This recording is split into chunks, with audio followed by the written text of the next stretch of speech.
आज जो टॉपिक मैं बताने वाला हूँ वो टैक्स से रिलेटेड है। और प्रीवियस वीडियो में टैक्स बेसिक वीडियो में हमने आपको बताया था कि टैक्स क्या है, टैक्स के कितने टाइप्स होते हैं, उसके बाद उनका रेगुलेटरी बॉडी कौन कौन सा है वो हमने डिस्कस किया था। तो आप इस टॉपिक को पढ़ने के पहले प्रीवियस वीडियो आप देख लेंगे बेसिक का, ताकि ये टॉपिक आपको समझ में ठीक तरीके से आ जाए। आज जो टॉपिक है वो है सोर्सेस ऑफ टैक्स या कंपोनेंट्स ऑफ टैक्स, कि टैक्स का ऑरिजिन कहां से है, टैक्स का जो मेन सोर्स है वो कौन कौन से हैं, मेन कंपोनेंट्स कौन कौन से हैं। तो उस टॉपिक पे आज हम डिस्कस करेंगे। तो सबसे पहला जो टैक्स का कंपोनेंट्स है या टैक्स का जो सोर्स है वो है इनकम टैक्स एक्ट 1961। ये जो पहला सोर्स है यहाँ पे आप नोट कर लेंगे कि पहला सोर्स है इनकम टैक्स एक्ट 1961। तो फर्स्ट सोर्स जो टैक्स का है वो इनकम टैक्स एक्ट 1961 है और इसी सोर्स के थ्रू जो है वो टैक्स चार्ज करता है। तो इनकम टैक्स एक्ट 1961 जो था उसमें अभी 8 सेक्शंस अवेलेबल हैं और ये फाइनेंस एक्ट एवरी ईयर जो फाइनेंस एक्ट पास होता है उस पर भी डिपेंड करता है कि आपका जो सेक्शन है उसमें कोई चेंजेस आ सकती है या सब सेक्शन में चेंज हो सकता है या कोई एक्ट आके उसमें आपका इंक्लूड हो सकता है या रिमूव भी हो सकता है। ये गवर्नमेंट पे डिपेंड करती है, जो कि फाइनेंस एक्ट में आपको बताया जाता है एवरी ईयर। तो इनकम टैक्स एक्ट एक बहुत बड़ा ही सोर्स है, एक बहुत बड़ा कंपोनेंट है टैक्स का, और इसको आपको एकदम यहाँ जानना चाहिए कि इनकम टैक्स एक्ट 1961 का ही ये पावर होता है कि गवर्नमेंट क्या करती है, टैक्स आपसे चार्ज करती है। ठीक है। सेकेंड जो इसका सबसे बड़ा सोर्स है, जो कंपोनेंट है टैक्स का, वो है इनकम टैक्स रूल 1962। अब इनकम टैक्स रूल 1962 क्या है कि यहाँ पे CBDT, central board for direct taxes, जो है रेगुलेटरी बॉडी है, वो क्या करती है कि रूल बनाती है ना, इनकम टैक्स एक्ट को ठीक तरीके से इम्प्लीमेंट करवाने के लिए, ठीक तरीके से उसे जारी रखने के लिए इनकम टैक्स रूल बनाया जाता है, जो कि एक्ट को सिस्टमैटिकली क्या करता है, इम्प्लीमेंट करवाता है। तो आप यहां देखेंगे कि रूल जो है एक्ट को लागू कराने के लिए, एक्ट को इन्फोर्स करवाने के लिए आपको एक टेक्निक बताता है, एक इजी स्टेप बताता है ना। तो कभी भी आप ये देखेंगे कि ये क्वेश्चन आता है यहाँ पे कि क्या रूल एक्ट पे हावी हो सकता है, तो कभी भी हावी नहीं हो सकता है। रूल एक्ट से हमेशा छोटा रहेगा। एक्ट जो है सबसे बड़ा सोर्स है और एक्ट के नीचे रूल काम करता है। रूल जो होता है एक्ट को इम्प्लीमेंट करवाने में हेल्पफुल होता है, एक सपोर्टिंग, इसको टूल्स बोल सकते हैं आप रूल को।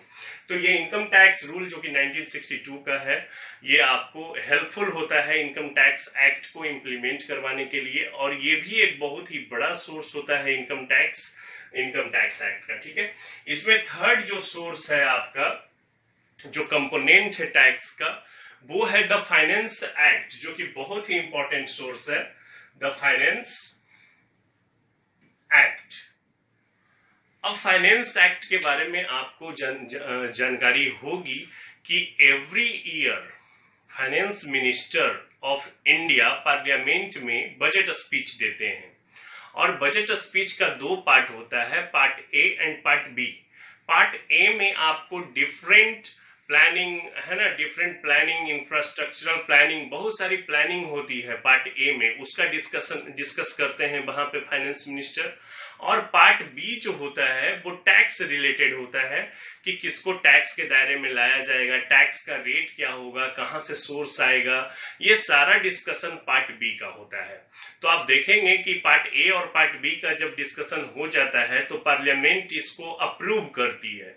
पार्लियामेंट अगर बजट, जो भी बजट का जो ये तैयार किया गया है ना, स्पीच जो तैयार किया गया है, उसको अगर अप्रूव कर देता है तो वो जो बजट का पूरा जो डॉक्यूमेंटेशन है वो सीधा प्रेसिडेंट के पास चला जाता है। यानी आप समझ रहे हैं कि बजट स्पीच जब देते हैं फाइनेंस मिनिस्टर, उसका 2 पार्ट होता है, part A and part B.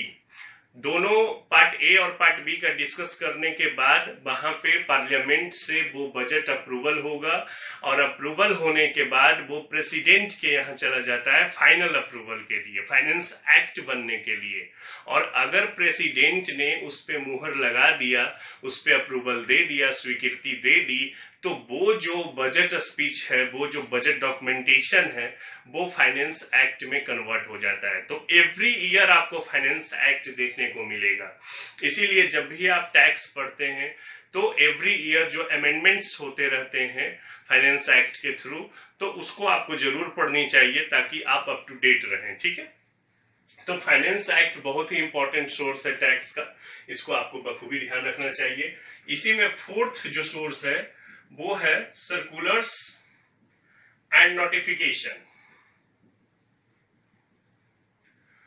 Actually होता क्या है कि जब असेसिंग ऑफिसर यानी इनकम टैक्स ऑफिसर और जो टैक्स पे करने वाले हैं उनके बीच डिस्प्यूट्स हो जाता है, या कुछ ऐसे मुद्दे होते हैं जिसपे कि क्लियर वो क्लैरिफिकेशन नहीं आ पाता है, क्लैरिफिकेशन नोटिफिकेशन नहीं होता है, तो वहां पे ये डिस्प्यूट सीधा सीबीडीटी के पास चला जाता है, central board for direct taxes के पास जाता है। वहां पे सीबीडीटी के थ्रू सर्कुलर्स या नोटिफिकेशन को पब्लिश किया जाता है, सर्कुलर्स को नोटिफाई किया जाता है, सर्कुलर निकाला जाता है, नोटिफिकेशन को निकाला जाता है, ताकि जो डिस्प्यूट्स है उसको खत्म कर दिया जाए, उसको समाप्त कर दिया जाए। तो सर्कुलर्स एंड नोटिफिकेशन जो आता है सीबीडीटी के थ्रू, वो भी एक बहुत बड़ा सोर्स है टैक्स का, उस पर भी आपको काफी ध्यान रखना चाहिए एज ए टैक्स प्रैक्टिशनर।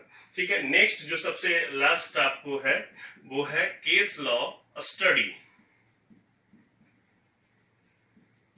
देखिए, केस लॉ स्टडी बहुत ही इंपॉर्टेंट है, ये भी और ये टैक्स का बहुत ही बड़ा सोर्स है case study, case law study, है ना। तो होता ये है कि हर एक मैटर पे फाइनेंस मिनिस्ट्री या सीबीडीटी आपको काम नहीं करती है, उनके पास इतना टाइम नहीं होता है, फाइनेंस मिनिस्ट्री के पास उतना टाइम नहीं होता है कि हर एक मुद्दे पे वो डिस्कशन कराए वहां पे। ठीक है, तो इसके लिए कभी कभी होता क्या है कि जो डिस्प्यूट्स हो जाते हैं असेसिंग ऑफिसर और एसएससी के बीच में, उन डिस्प्यूट्स को हाई कोर्ट में या सुप्रीम कोर्ट में चैलेंज कर दिया जाता है, या वहां पे केस फाइल कर दिया जाता है कि भाई इस तरह का डिस्प्यूट्स है तो इस पे आप अपना मार्गदर्शन दें। ठीक है, तो उस केस में अगर हम हाई कोर्ट की बात करें तो किसी भी स्टेट का जो हाई कोर्ट होता है उसके जज के थ्रू जो जजमेंट आता है, जो भी डिसीजन लिया जाता है जज के थ्रू, वो पूरे स्टेट में वो एप्लीकेबल हो जाता है, पूरे स्टेट में इन्फोर्सेबल हो जाता है। तो अगर कोई ऐसा केस हुआ है, टैक्स का मैटर कोई है जिसमें कि हाई कोर्ट का जज वो डिसीजन दे चुका है, तो वो उस स्टेट में एप्लीकेबल हो जाता है, वो एक लॉ ही बन जाता है उस स्टेट के लिए।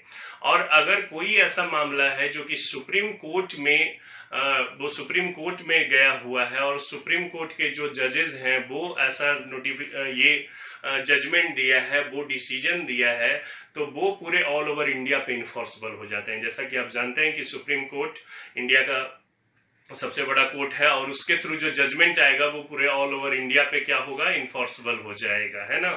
तो अगर स्टेट गवर्नमेंट का मैटर है तो हाई कोर्ट जो डिसीजन दिया है वो लॉ बन जाता है, और अगर पूरे इंडिया की मैटर की बात करें तो वहां पे सुप्रीम कोर्ट के थ्रू जो जजमेंट आता है वो पूरे ऑल ओवर इंडिया के लिए क्या होता है, इन्फोर्सेबल होता है, वो एक लॉ बन जाता है जो इंडिया में सबको पालन करना पड़ेगा, सबको उसको लेके चलना होगा। ठीक है, तो इसी के साथ हम आज का वीडियो ये समाप्त करते हैं। आपने आज देखा कि सोर्सेस या कंपोनेंट्स ऑफ टैक्स में 5 आइटम हमने आपको बताए। इनकम टैक्स एक्ट 1961 जो सबसे बड़ा सोर्स है, और यहीं से पूरे एक्ट के थ्रू क्या होता है, टैक्स को चार्ज करते हैं हम लोग। डिफरेंट प्रोविजंस, डिफरेंट सेक्शंस इसमें अवेलेबल हैं, 298 सेक्शंस अवेलेबल है। इनकम टैक्स रूल 1962 ये बनाया गया है कि एक्ट को बेहतरीन तरीके से इम्प्लीमेंट कैसे करवाएंगे, उसके लिए इसको बताया गया। The finance act, finance minister of India every year parliament में बजट स्पीच देते हैं, जिसके 2 सेक्शन होते हैं, पार्ट ए पार्ट बी। दोनों सेक्शन पे डिस्कशन होने के बाद बजट स्पीच को क्या किया जाता है, अप्रूव कर लिया जाता है अगर पार्लियामेंट के थ्रू, तो उसको हम लोग उसको भेजता है पार्लियामेंट से सीधा प्रेसिडेंट के पास जाता है। प्रेसिडेंट जब इसको अप्रूवल दे देता है तो वो फाइनेंस एक्ट बन जाता है।